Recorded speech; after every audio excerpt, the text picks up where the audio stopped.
কি হয়েছে? আমি না খুব স্যাড ভাই, আমার লুক নিয়ে। লুক নিয়ে? কেউ কি কিছু বলেছে তোকে?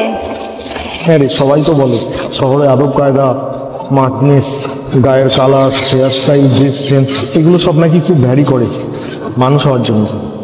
দেখ ভাই, তোকে একটা কথা বলি, এরকম ভাবে মন খারাপ করিস না। কে তোকে কি বলেছে সেটা ভেবে যদি তুই মন খারাপ করিস তাহলে তো হবে না, তাই না? আর কারো বাহ্যিক গঠন নিয়ে যদি কথা বলা হয় সেটা ঠিক নয়। তুই এসব নিয়ে মন খারাপ করিস না। মানুষের মনটাই হচ্ছে মেন। মন যদি সুন্দর হয় অটোমেটিক সেই মানুষটা তোকে দেখবে, তখন তার সুন্দরই লাগবে। আর তাছাড়া লুক নিয়ে কি লাভ? দুদিন পর তো ছাই হয়েছি গঙ্গাতেই আমরা ভেসে চলে যাবো, তাই না? তো মন সুন্দর করো, মন যদি ভালো থাকে সামনের মানুষটাকেও তোমার দেখতে ভালো লাগবে। মন খারাপ করিস না, এরকম নিয়ে মন খারাপ করিস না, ঠিক আছে?